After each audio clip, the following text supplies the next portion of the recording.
Welcome back to the deep dive. Today, I want to start by asking you a question, and I want you to be really honest with yourself. Okay. How much did you pay for your college degree? Or, if you learned a trade, what did that certification cost? Thousands, tens of thousands. Maybe even six figures for Yeah. some people. It's a staggering amount. It is, and we pay it. We willingly pay it. We take out loans. We eat instant noodles for 4 years. We accept this idea that to enter a high-performance profession, whether it's law, engineering, medicine, you have to pay a gatekeeper. You have to pay for the privilege of learning. It's the price of entry. But today, we're talking about the one profession where people seem to expect to just walk in the door, put zero money down for education, and, walk out a millionaire by Friday. We are talking about the financial markets All right. and specifically the brutal, brutal reality of trading. I have been just buried in these Reddit threads for the last few days preparing for this. And honestly, some of it is just heartbreaking. I mean, you see people losing their savings, their confidence, sometimes even their marriages. It can be devastating. It really can. But then you see this other group, the ones who survived, and they all talk about this one concept. They call it the tuition phase. That is the perfect way to frame it, the tuition phase. There's this one user, Perths, who put it so bluntly, I actually wrote it on a sticky note right here. They said, "You can't learn to swim by staying on dry land." And that's the catch-22, isn't it? Yeah. In trading, you don't pay a university bursar. You pay the market directly. Right. And the market collects that tuition in the form of your losses. The difference is, when you pay a university, you get a syllabus.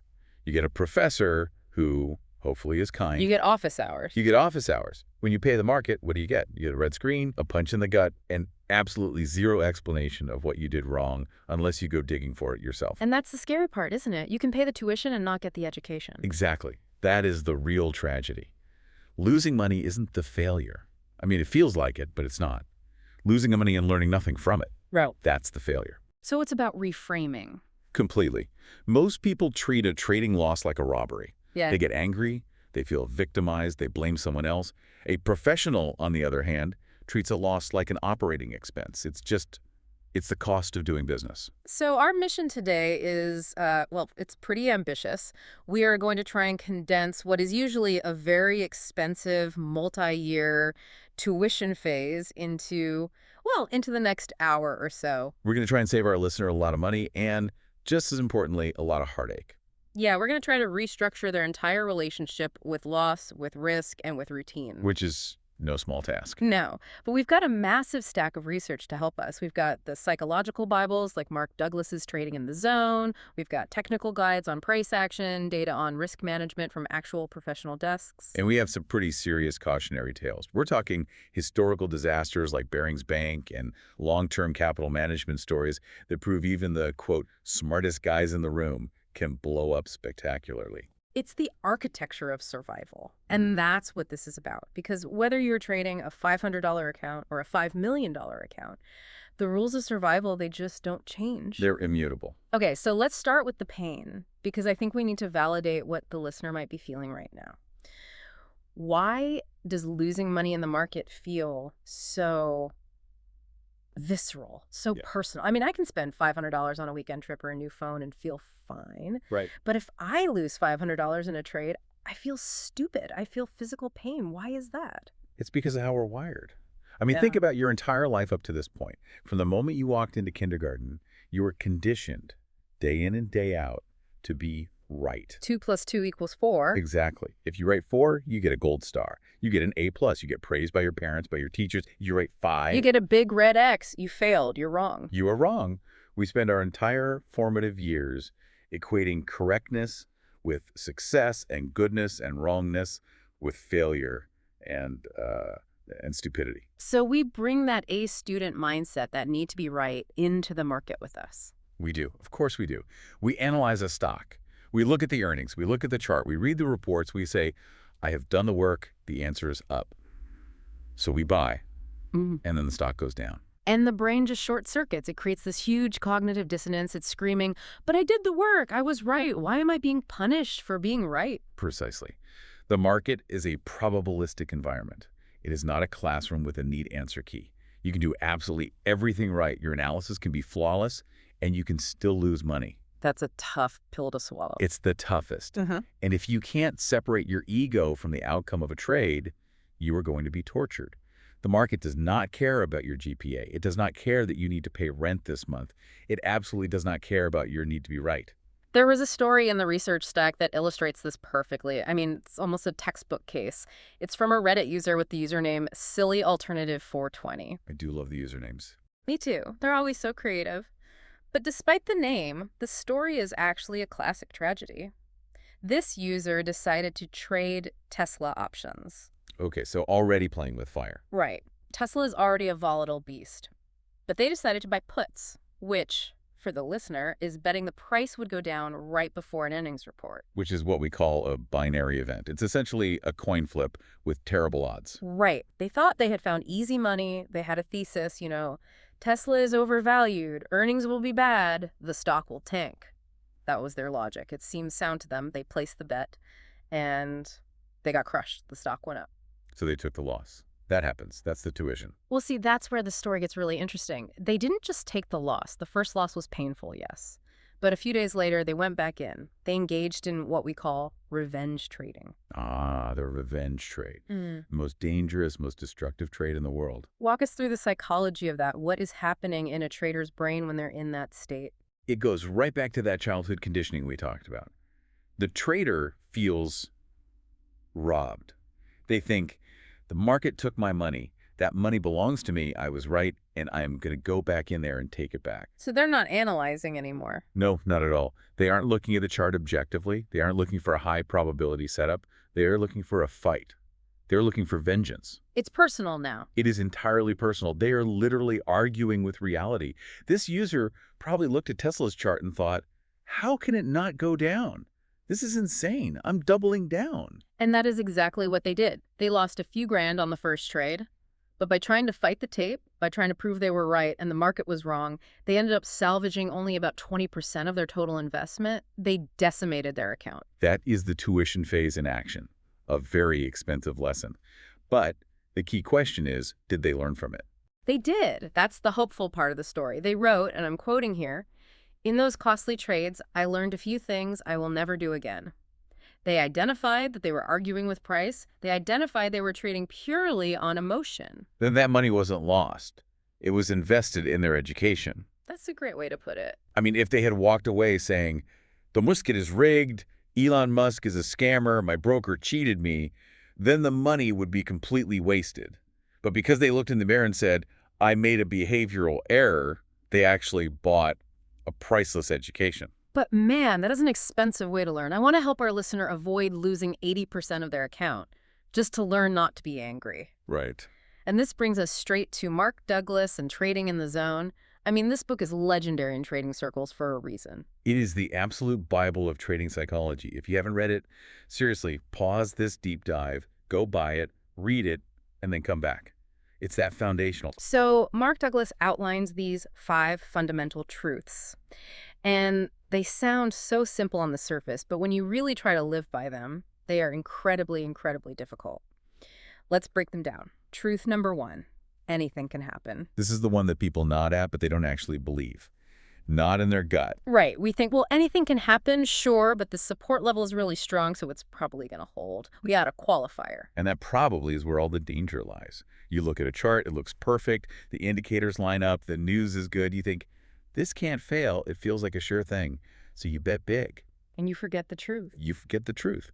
Douglas reminds us that for the price to move, all it takes is one person, one hedge fund manager in Connecticut, one sovereign wealth fund in Norway, or one central banker in Tokyo deciding to sell a massive block of shares. That's it. That one order can completely negate your entire beautiful technical analysis. It's terrifying when you think about it that way. You're analyzing the past, but the future is being dictated in real time by powerful people you can't see and whose motives you don't know. Exactly. But if you truly deeply accept that anything can happen, you are never surprised. And more importantly, you are never offended. When the market moves against you, you don't say, how could this happen? You just say, oh, well, that happened next. Which is such a powerful mindset shift. Okay, that leads right into truth number 2, and I think this is the hardest one for me personally. You do not need to know what happens next to make money. It sounds like a complete paradox, doesn't it? It sounds like gambling. I mean, if I don't know what's going to happen next, aren't I just guessing? How is that not just rolling the dice? No. And this is the critical distinction between a gambler and the casino. Think about the casino owner for a second. Let's say they're running a blackjack table. Does the casino owner know if you're going to win the next hand you're dealt? No, of course not. Does the casino owner know if you'll win the next 10 hands? Probably not. You might get on a lucky streak. Right. The casino owner has no idea and, more importantly, no interest in what will happen in any individual hand. They don't need to know. What they know with mathematical certainty is that the game is structured in their favor. They have an edge. In blackjack, it's a tiny edge. A tiny edge. Maybe the house wins 52% of the time. But over 1,000 hands or 10,000 hands, that tiny 2% edge guarantees they will make millions of dollars. They don't sweat the individual outcomes. They trust the math over a large sample size. So, as a trader, my job is to stop trying to predict the next candle on the chart Yes. and start trying to just play out the probability of my edge over the next 100 trades. Exactly. You are the house. Most beginners act like the drunk guy at the roulette wheel, sweating every single spin, screaming at the ball to land on their number. The professional is the pit boss, standing back, arms crossed, completely detached, knowing that the math will play out in the end. That reframes everything. You're not trying to be a prophet. You're trying to be an actuary. That is the perfect analogy. You are an actuary of risk. And that connects directly to truth number 3. There is a random distribution of wins and losses. Meaning, even a good strategy has losing streaks. Absolutely. You might have a strategy that wins 60% of the time. That's a phenomenal money printing strategy. But you could still lose 4 times in a row, or 6, or 10. And most people, myself included, after 4 or 5 losses in a row, would throw that strategy right in the trash. They would say, this doesn't work. But if you flipped a perfectly fair coin, you could easily get heads 4 times in a row. It doesn't mean the coin is broken or biased. It's just random distribution. You have to endure the statistically inevitable losing streaks to be there for the winning streaks. Okay, truth number 4. An edge is nothing more than an indication of a higher probability of one thing happening over another. It's not a guarantee. It's not a crystal ball. It's a loaded die. It's a loaded die. It just tilts the odds ever so slightly in your favor over and over again. And that's enough. And finally, truth number 5. Every moment in the market is unique. This one is subtle, but so important. It warns us against getting too comfortable with pattern matching. You might see a chart pattern that looks exactly like the one you traded for a huge win last month. And you think, here we go again, easy money. Right. But the context is different. The people who were buying and selling last month, some of them are gone. New ones are here. The global economic mood is different. The news is different.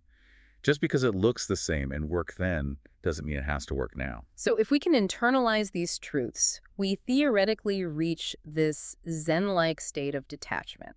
We stop looking for validation from the market. But let's be real for a second. We are emotional creatures. What happens when we don't detach? The sources talk about this boom and bust cycle. The boom and bust is, in my opinion, actually more dangerous and more psychologically damaging than just losing consistently from the start. Why is that? Because it gives you false hope. It usually happens like this. A beginner gets lucky. They stumble into a winning streak. Maybe they buy a meme stock, and it rips 100% higher in a week. The worst thing that can happen to a new trader is winning big on their first trade. It is absolutely the worst thing because they didn't earn it through process. They earned it through luck. They think, wow, I'm a genius. This is so easy. I've solved the market. Their brain is just flooded with dopamine.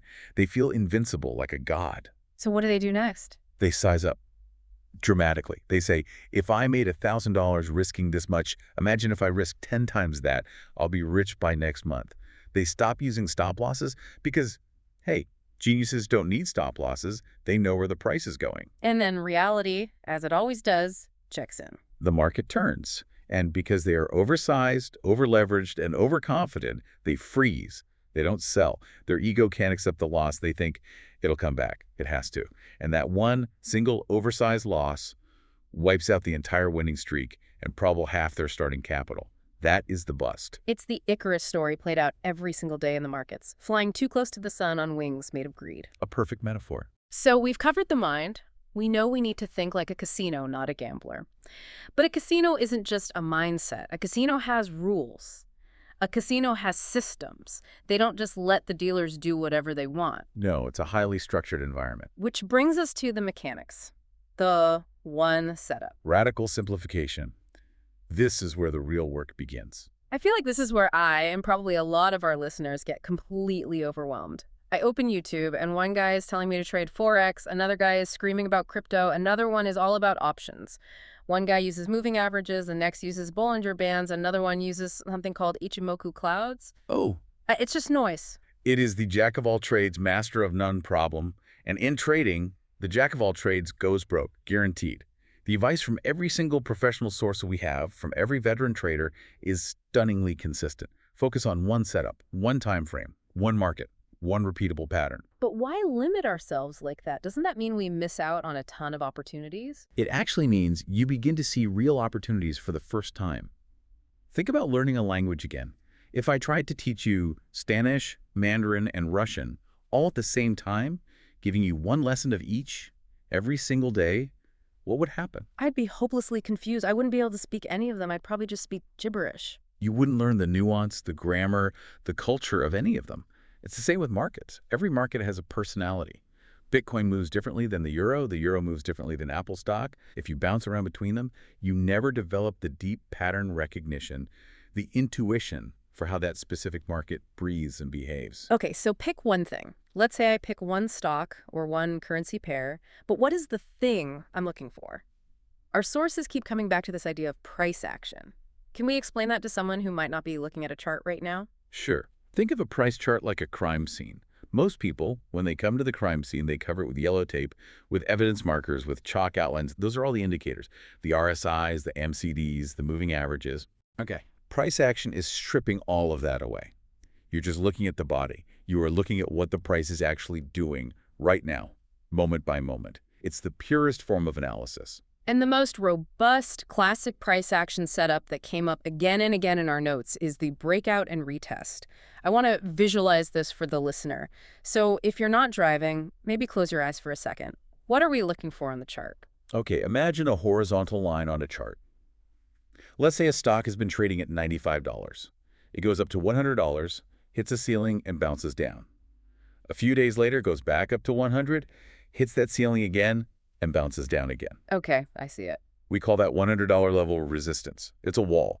It's a point where sellers are consistently stepping in and saying, nope, not going higher. Sellers are sitting there with their orders saying, we sell at 100. Exactly. Right. Now, eventually, the buyers might get more aggressive. They might overwhelm the sellers. They push the price through that wall. The stock goes to 101, 102. That is the breakout. And this is where the amateur trader gets in, right? They see it breaking through that ceiling and they scream, FOMO, fear of missing out, get me in now. Correct. And that is very often a trap. We call it a fake out. Because what happens next is the most crucial part of the pattern. The professional does not buy the breakout. The professional waits. This is the hard part, the waiting. It's painful. It's excruciating for a beginner because your brain is telling you the train is leaving the station without you. But you must wait. You want to see the price come back down and touch that $100 level again. But why? Why would I want it to drop if I want to go long? That seems counterintuitive. Because you need to confirm that the old ceiling has now turned into a new floor. You want to see buyers stepping in to defend that exact level. You need proof that the market structure has changed. That is the retest. So visually, what does that bounce, that defense look like on a candlestick chart? Imagine a candle. It opens, the price drops down, it just kisses that $100 level and is immediately and forcefully rejected by buyers. It shoots back up. On the chart, this leaves a long, thin line sticking out the bottom of the candle. We call that a wick or a shadow. It often looks like a hammer or a pin. And that shape on its own tells a whole story. It tells you, we tried to go lower and the market said an emphatic NO. That visual rejection, that hammer candle right on the old resistance level, is your green light. That is your confirmation. That is when you strike. So the sequence is, identify the level, wait for the break, wait for the retest, wait for the confirmation candle. Then you execute. It sounds so simple and almost boring when you list it out like that. It does. It sounds like following a recipe to bake a cake. There's no excitement there. And that's why it works. There's a Reddit comment in our stack that I absolutely love. It says, losers want excitement, winners want survival. Professional trading is 90% waiting. It's like being a sniper. You lay in the grass, perfectly still, for 3 days, just waiting for the perfect shot. You don't just run into the village shooting at anything that moves. But, and I have to play devil's advocate here, Hmm. even if I am the perfect sniper, even if I wait, even if I get the perfect breakout, the perfect retest, the perfect hammer candle, I can still lose, right? Absolutely. 100%. Remember, fundamental truth number one, anything can happen. So if even the perfect A-plus setup can still fail, how do I not go broke? This seems to be the missing piece. And it brings us to section 3, the fortress of risk management. This is everything. This is the only thing you can actually control. You cannot control the market. You cannot control the news. You can only control how much you lose when you are inevitably wrong. The sources from Bookmap and Luxalgo are just screaming about one thing. It's all over our nose, the 1% rule. It is the golden rule of survival. You never, ever risk more than 1% of your total account equity on any single trade. Period.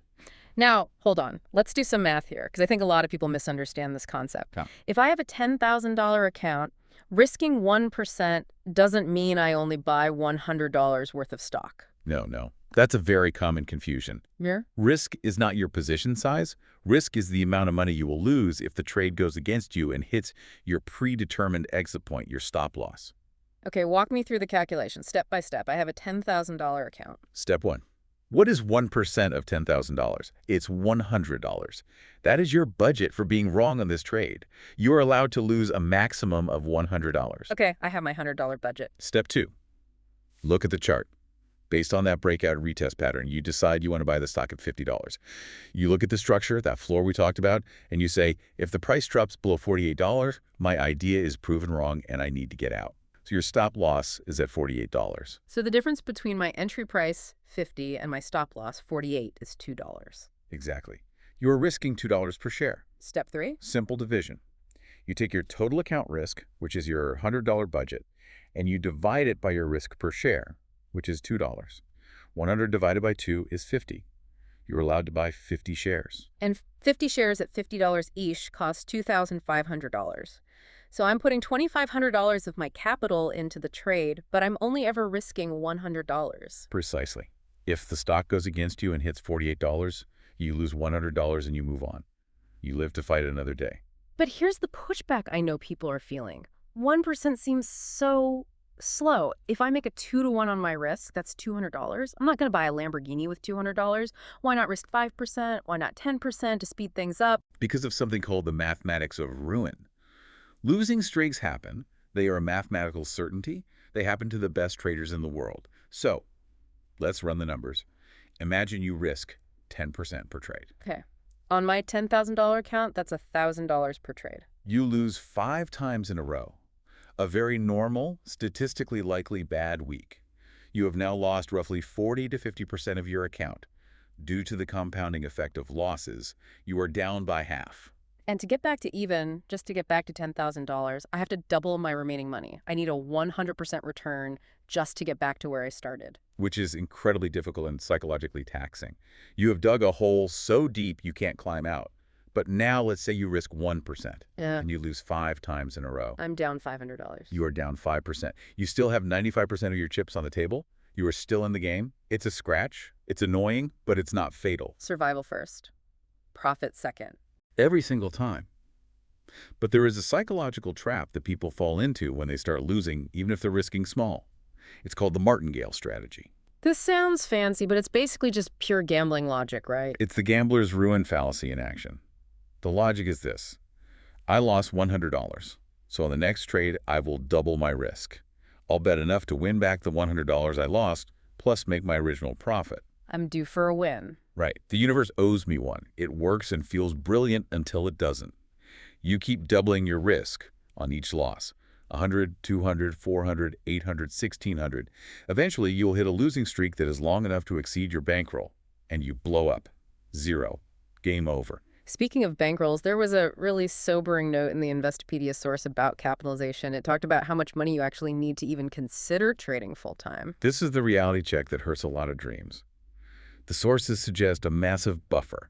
One of them calculated a figure of around $221,000 if you want to trade full-time comfortably. Whoa.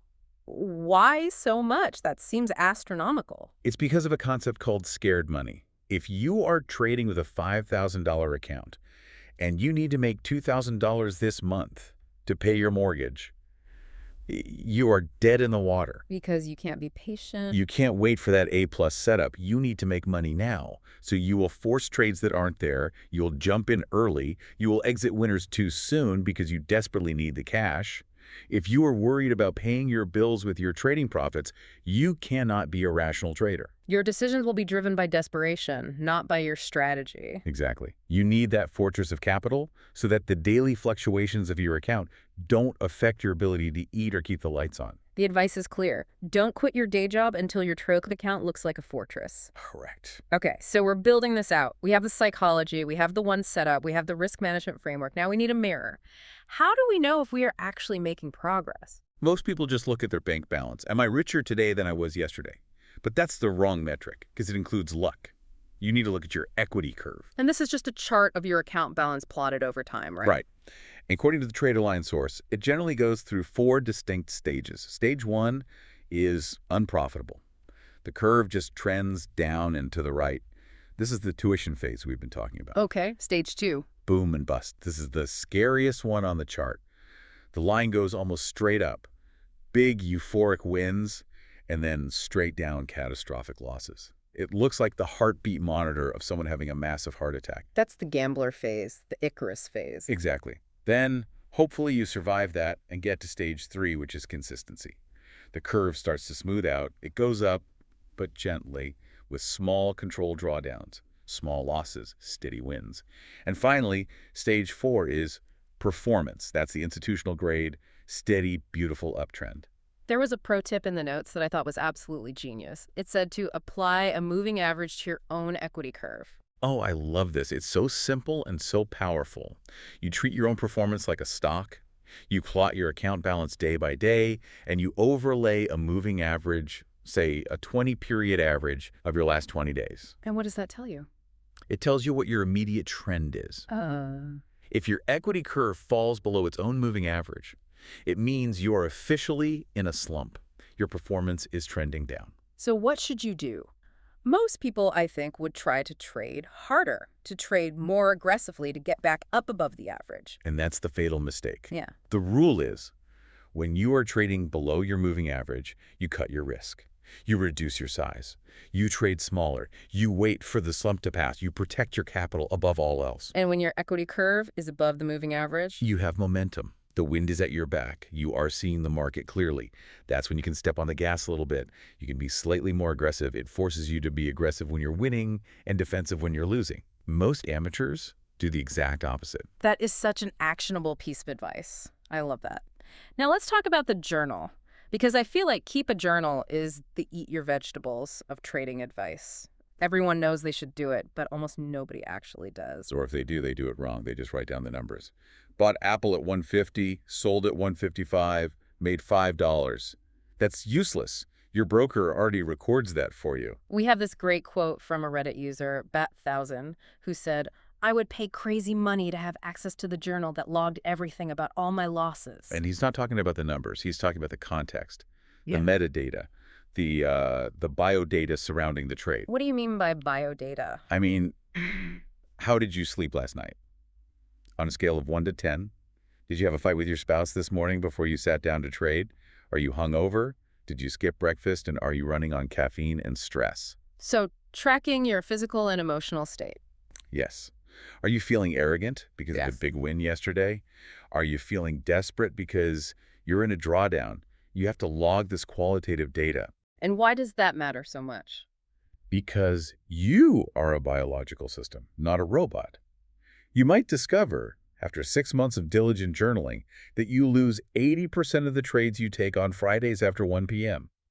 Or you might discover that you lose every single time you trade within 30 minutes of having an argument with someone. That's huge. If I know I consistently lose money on Friday afternoons, I can just stop trading on Friday afternoon. And you just instantly became more profitable. You didn't learn a new technical indicator. You didn't buy a new algorithm. You just optimized the operator. You fix a bug in the software, and the software is you. That turns the journal from a boring record-keeping task into a weapon. It's not a diary. It's a mirror for self-diagnosis. It's the most powerful tool you have. So we have the theory. Let's get practical. Let's talk about the daily grind. Section 5, the routine.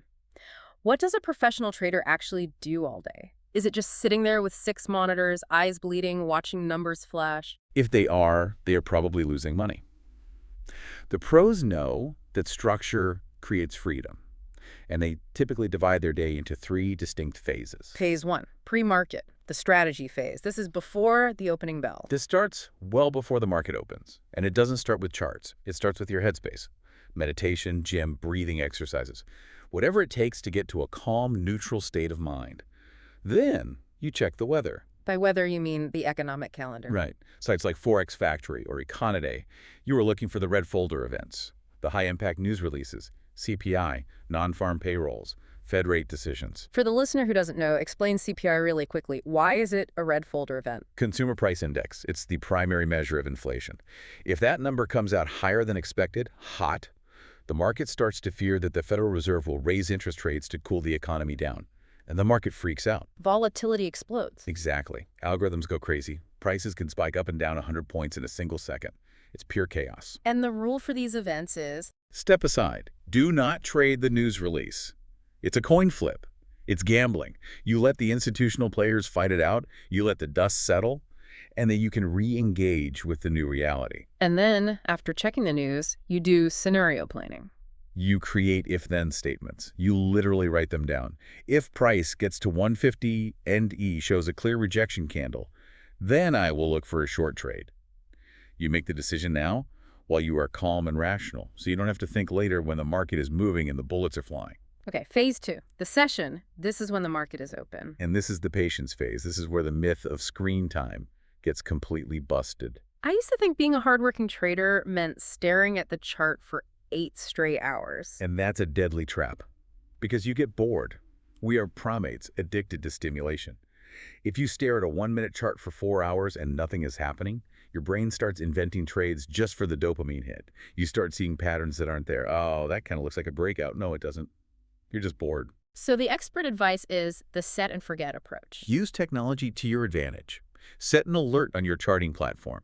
Ping me if the price hits $100, then walk away. Go read a book. Go do the laundry. Go for a walk. Let the machine be the sentry. Don't be the sentry yourself. Okay, finally, phase 3, post-market, the growth phase. This is after the market closes, and this is where we grade ourselves. But, and this is the most critical part, we do not grade ourselves based on how much money we made or lost. Wait a second. Isn't money the whole point of this endeavor? It is the result, not the grade for your process. If you broke all of your rules, you chased a trade, you risked 5%, you didn't wait for confirmation, but you got lucky and made $1,000. That is an F, a failing grade. But why? I made money, I'm richer. Because you reinforced a bad habit. You taught your brain's reward system that being reckless and undisciplined pays off. Eventually, the market will call your bluff and take that money back with interest. And the reverse must be true then. If you followed your plan perfectly, you were patient, you waited for your A+ setup, you managed your risk flawlessly, and the trade just didn't work out, and you lost $100. That is an A+. You did your job perfectly. You executed your edge. You paid your tuition for that day's lesson. That shift valuing the process over the monetary outcome, that seems like the hardest mental gymnastics for a trader to perform. It is the single defining characteristic of a professional. I want to zoom out now. We've been talking to the individual listener, the retail trader at home. But there is a temptation to think, oh, I'm just a beginner. That's why I struggle with this stuff. The big banks, the guys in the $1,000 suits, they had this all figured out. Oh, how wrong that is.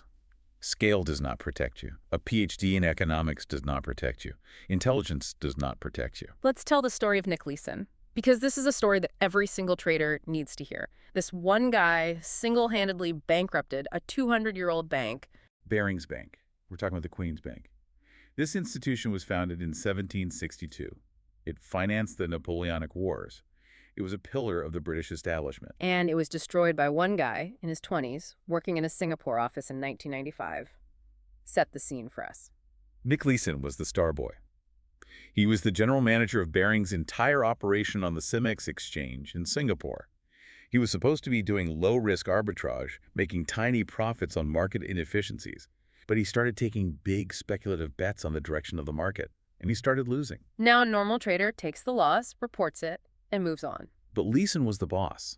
He was in charge of both the trading and the back office accounting. There was no oversight. He didn't want to look like a failure, so he did something catastrophic. He hid the losses. He used a secret error account number 88888. 8 is a lucky number in Asia. The irony. The brutal irony, he just swept all of the losing trades into this secret account. And then, to try and make the money back, he started doubling down. He embraced the martingale strategy we talked about earlier. What was his big bet? He was selling options, specifically straddles, betting that the Nikkei stock market in Japan would stay stable, that it wouldn't move much. He needed calm, non-volatile markets to win. And then, the ultimate fundamental truth number 1. Anything can happen. Event occurred. January 17th, 1995. The Great Hanshin earthquake hits Kobe, Japan.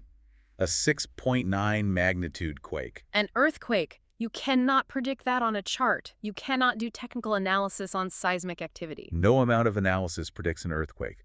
The Nikkei tanked. It plummeted. Leeson's positions were suddenly underwater by hundreds of millions of dollars. And even then, he didn't fold. This is the insanity of the gambler's mindset.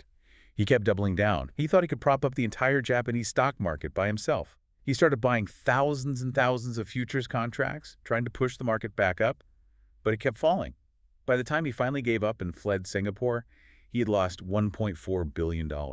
He had lost more money than the entire net worth of the bank. He broke the bank. The lesson there isn't don't trade during earthquakes. That's too specific. No. The lesson is, if you don't manage risk, if you refuse to accept small losses, a black swan event will eventually find you. It might not be an earthquake. It might be a war, a pandemic, a political crisis, a single tweet from a CEO.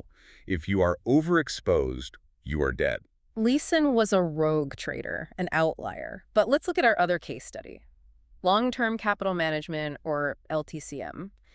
These guys weren't rogue. They were the financial dream team. They had 2 Nobel Prize winners in economics on their board, Myron Scholes and Robert Merton. These guys literally invented the Black-Scholes model, the foundational formula for pricing options. These were, without exaggeration, the smartest financial minds in history. And they blew up even more spectacularly than Leeson? How is that possible? Hubris. Arrogance. They genuinely believed that their mathematical models had solved the market. Their main strategy was convergence arbitrage. They would find 2 related assets whose prices were slightly out of whack and bet that they would eventually converge to their historical average. It was famously described as picking up pennies in front of a steamroller. A perfect description. And to make real money picking up pennies, you need a lot of leverage. They had to borrow huge amounts of money. Massive, mind-boggling leverage. For every $1 of their own capital, they'd borrowed something like $25. So any small move against them would be magnified 25 times. Right. And then their black swan came. 1998. The Russian government defaults on its domestic debt. Which their model said was basically impossible. Their model said it was a statistically insignificant probability, a 10 sigma event, something that couldn't happen in the lifetime of the universe. But it happened, and investors around the world panicked. They fled to safety U.S. Treasury bonds, and they sold everything else all at once. The very prices LTCM was betting would converge, suddenly diverged, violently. And because of the leverage. They imploded. They lost $4.6 billion in less than 4 months. It happened so fast, and they were so big, that the Federal Reserve had to step in and orchestrate a massive bailout from other Wall Street banks because they were afraid LTCM's collapse would take down the entire global financial system. There's a famous quote that came out of that disaster. The market can remain irrational longer than you can remain solvent. That chills me every single time I hear it. It doesn't matter if you're right mathematically. If you run out of money before the market agrees with you, you're still broke. Being right doesn't pay the bills. Staying solvent does. Intelligence is not a shield. Your models are not a shield.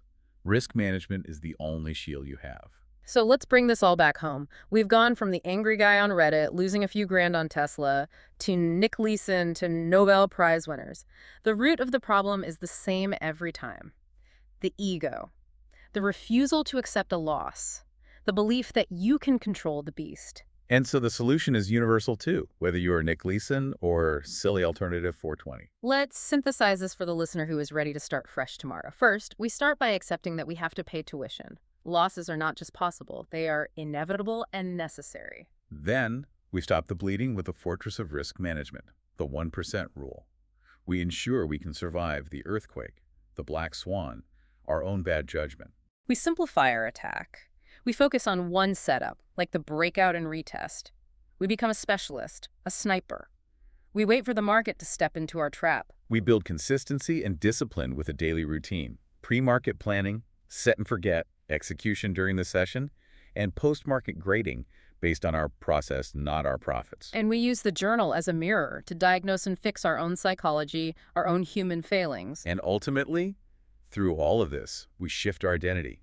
We stop asking, why is this happening to me? And we start asking, what is this loss trying to teach me? What is the market telling me right now? I want to leave the listener with a final thought, a final provocation. We talked about freedom at the very beginning. That's the dream for so many people who come to trading, right? The laptop on the beach, no boss, total freedom. It's the ultimate lure. But here's the great paradox of this profession. To succeed in trading, to achieve that freedom, you must first become your own strictest boss. You must impose upon yourself the tightest, most rigid set of rules you have ever lived by. So you can't be a free spirit in the markets. You have to be a machine, a cold, disciplined, process-oriented machine. True freedom in the markets comes only through absolute discipline. That is it. If you want the freedom to make money from anywhere in the world, you first have to build the cage of rules around yourself. That cage is what protects you. So here's our challenge to you today. Don't open your broker app right now. Don't go look at the chart. Open a notebook, a blank document, and start your real journal. Write down your rules, define your one setup, decide what your 1% risk is. Ask yourself the hard question. Are you gambling or are you building the architecture of survival? The tuition is expensive, folks. Make sure you get the degree. Thanks for diving deep with us. We'll see you in the next one.